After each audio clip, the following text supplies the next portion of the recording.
Hello दोस्तों, नमस्कार। SMKC channel में मैं आप सभी लोगों का दिल से बहुत बहुत स्वागत करता हूं।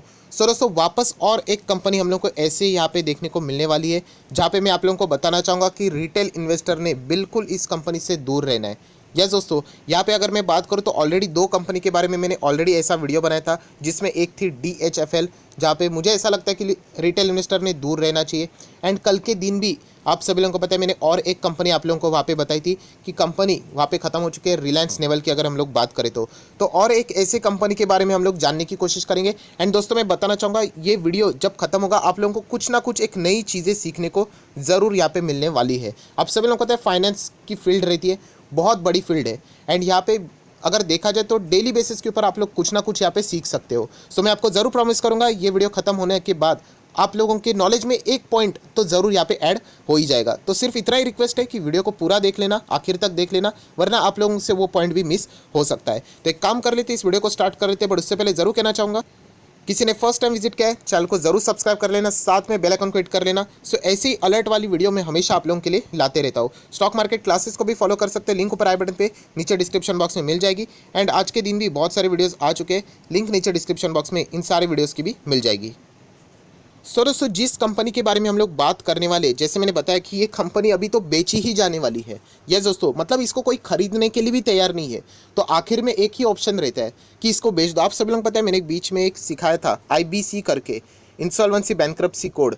अगर आप पैसा नहीं देते हो तो फाइनेंशियल क्रेडिटर आपको केस मतलब कोर्ट में खींच के लेके आएंगे, NCLT सब प्रोसेस होगा।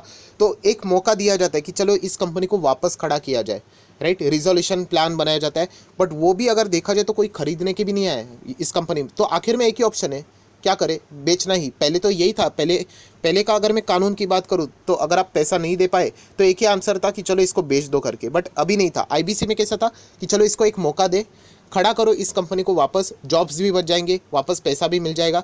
बट अगर हम लोग देखें तो ये कंपनी खड़ी भी नहीं हो सकती, कोई बायर आया भी नहीं। तो अभी क्या करेंगे, तो एक ही ऑप्शन है, लिक्विडेट करना पड़ेगा, मतलब कंपनी को बेचना पड़ेगा। सो दोस्तों, अगर हम लोग बात करें इस कंपनी की बैलेंस शीट देख लेना, रिजर्व्स की बात करें सो लगभग 3,000 करोड़ के रिजर्व्स है।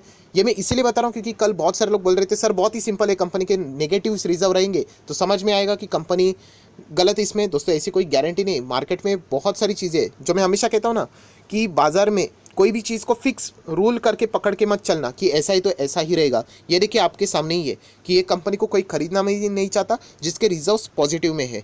कंपनी की अगर हम लोग कर्जे की बात करें तो ये देख लेना, 268 करोड़ का कर्जा है, 400 करोड़ का था, 292 हुआ, 268, मतलब ये लगातार कर्जा कम हो रहा है, कम होते हुए हम लोग को देखने को मिल रहा था। तो ऐसा तो लग रहा है ये बैलेंस शीट बहुत ही सुंदर है। उसी के साथ साथ शॉर्ट टर्म बोरिंग देखेंगे तो 1700 करोड़ का, ये चेंज होता रहता है। कैश की बात करें तो आप लोग यहाँ पे देख सकते हो, cash and cash equivalent somewhere 700 crore का कैश है कंपनी के पास। सो दोस्तों, बैलेंस शीट देखने के ऐसा बिल्कुल भी नहीं लगता है कि ये कंपनी बंद होने के कगार पे है। सो जैसे मैं हमेशा कहता हूँ कि एक टर्म से एक कोई चीज़ें अगर आप लोग देखते हो तो इससे आप लोग कभी भी डिफाइन नहीं कर सकते कि वो कंपनी अच्छी है या फिर बुरी है। हम लोग को और भी मल्टीपल चीज़ें देखनी पड़ती है। सो दोस्तों, अभी हम लोग आ जाते हैं सबसे मेन पॉइंट के ऊपर कि कंपनी के रिजल्ट, जो मैं हमेशा कहता हूँ क्यों कंपनी के रिजल्ट 4 बार, मतलब क्वार्टरली 3 से 4 बार यहाँ पे साल में हम लोग को देखने को मिलते हैं, राइट। ऐसा क्यों होता है, क्योंकि कंपनी के नंबर्स बताते हैं हम लोग को बहुत सारी चीज़ें। सो दोस्तों, यहाँ पे अगर आप देखोगे कंपनी का रेवेन्यू लगातार डाउन है, अगेन अगेन अगेन अगर आप लोगों का ध्यान बहुत ही शार्पली यहाँ पे रहेगा तो आप देख सकते हो ये डेटा सितंबर 19 के बाद अवेलेबल ही नहीं है।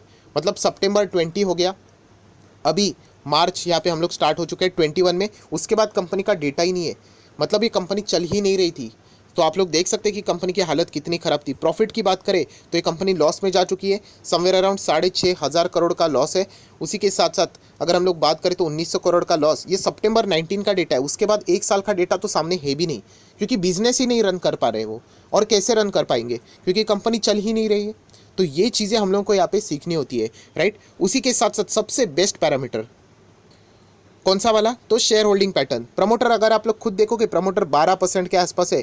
कोई भी शेयर यहाँ पे उन्होंने गिरवी नहीं है, बीच में तो था बट चलिए कोई बात नहीं। उसके बाद फॉरेन इन्वेस्टर्स की बात करें तो फॉरेन इन्वेस्टर देख सकते हो 5% की होल्डिंग 1.5% के आसपास हो गई।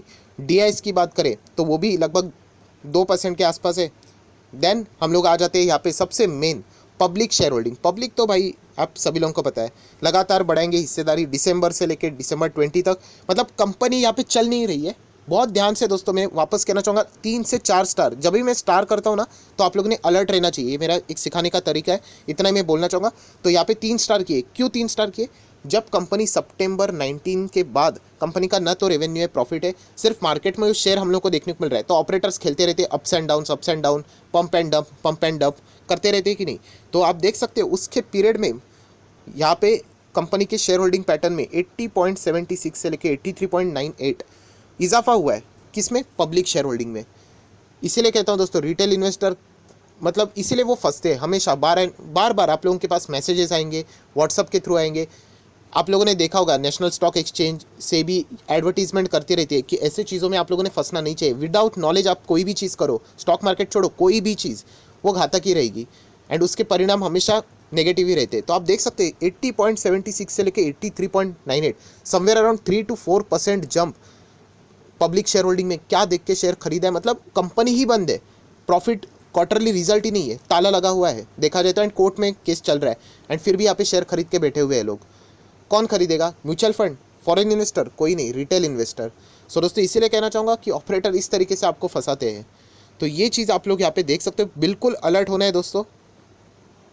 क्योंकि दोस्तों अगर हम लोग कंपनी के बारे में यहाँ पे बात करें तो आप लोग यहाँ पे देख सकते हो कि आखिर में कंपनी यहाँ पे लिक्विडेशन के लिए यहाँ पे जा रही। क्यों? बिकॉज नो बायर, आप देख सकते हो there is no buyer at all and इसीलिए कंपनी लिक्विडेट करने का प्लान यहाँ पे किया जा चुका है। आप लोग देख सकते हैं एनसीएलटी में इसका मामला यहाँ पे चल रहा था एंड लिक्विडेशन में, लिक्विडेशन मतलब कंपनी के जितने भी असेट है वो क्या करेंगे? बेचे जाएंगे। जो भी पैसा आता है, फॉर एग्जांपल 100 रुपया मिल गया तो जितना भी पैसा है उसको डिस्ट्रीब्यूट किया जाएगा, राइट। अभी आप बोलोगे 100 रुपया अगर हाथ में आ गया एंड 500 रुपया बांटना रहेगा तो 100 रुपीज़ इस तरीके से बांटे जाएंगे, जो कि कानून में लिखा हुआ है। प्रायोरिटी ऑर्डर्स रहते हैं कि इसको पहला मिलेगा, इसको पहला मिलेगा, उस हिसाब से वहाँ पे बांटे जाएंगे, राइट। तो आप लोग यहाँ पे देख सकते हो दोस्तों शेयर होल्डर को कितना मिलेगा, चलो वो भी मैं आपको दिखा देता हूँ। बट आप देख सकते हो NCLT after the committee of creditor COC, उन्होंने मतलब लिक्विडेशन के फेवर में यहाँ पे वोट कर दिया है। 66% चाहिए, उससे ज़्यादा मेजॉरिटी के वोट यहाँ पे आ चुके हैं। मतलब कंपनी यहाँ पे लिक्विडेट होने जा रही है, ये कंपनी बंद होने जा रही है,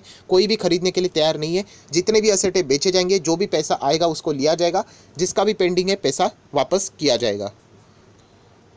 सो दोस्तों ये कंपनी कौन सी है? तो आप लोग यहाँ पे देख सकते हैं कॉक्स एंड किंग, ये है वो कंपनी दोस्तों जिसके फाइनेंशियल क्रेडिटर एक नया टर्म, अगर आप लोग यहाँ पे फर्स्ट टाइम मेरे चैनल में आए होंगे तो आप लोगों के लिए नया रहेगा। फाइनेंशियल क्रेडिटर मतलब दोस्तों बैंक्स, जो भी बैंक्स रहते हैं उनको फाइनेंशियल क्रेडिटर बोला जाता है, जो कि आप लोग देख सकते हो उनका 5,838 करोड़ रुपया ड्यू है यहाँ पे बाकी है इस कंपनी से। तो अभी क्या किया जाएगा? कंपनी के जितने भी असेट है, लैंड, प्रॉपर्टीज़, कंप्यूटर, पंखा, जितना भी सब कुछ है सब कुछ बेचा जाएगा और जितना भी पैसा अभी हाथ में आता है वो यहाँ पे बैंक्स मतलब उनको वापस किया जाएगा। अभी देखा जाए तो ये तो सिर्फ बैंक की बातें की है, अभी बहुत सारे हैं, शेयर होल्डर का भी तो पैसा देना है। तो यही अगर हम लोग बात करें तो बैंक में यहाँ पे कौन कौन है, तो सबसे ज़्यादा एक्सपोजर है येस बैंक का। सो येस बैंक की अगर हम लोग बात करें तो 2,270 करोड़ येस बैंक का यहाँ पे कॉक्स एंड किंग में फंसा हुआ है। ये 5,800 में से इतना बड़ा अमाउंट। सो अभी आप लोग बोलोगे क्या येस बैंक अभी क्रैश हो जाएगा? तो दोस्तों ऐसा नहीं है, इसका प्रोविजनिंग ऑलरेडी किया रहता है। जैसे ये कंपनी अभी की बात नहीं, अभी 1 साल तो हो गया, 90 डेज के बाद ही पूरा इसका प्रोविजनिंग किया होगा। बुक्स ऑफ अकाउंट में इसका प्रेशर बाद में नहीं आना चाहिए, तो ऑलरेडी लिखा हुआ है, तो उसकी कोई टेंशन की बात नहीं है। एंड ये बात अभी के येस बैंक की नहीं है, ये पुराने येस बैंक की है। पुराने येस बैंक इसीलिए तो डूबा क्योंकि राणा कपूर ने यही तो किया था कि जो कंपनी के फंडामेंटल्स ही खराब है उनको लोन देके रखा था, किस फिराक में पता नहीं। सो इसीलिए आप लोग देख सकते हो कि इससे आप लोगों ने टेंशन नहीं लेना चाहिए। उसी के साथ साथ अगर हम लोग बात करें लगभग 1,000 करोड़ एक्सिस बैंक का गया, इन्होंने भी प्रोविजनिंग ज़रूर किया होगा।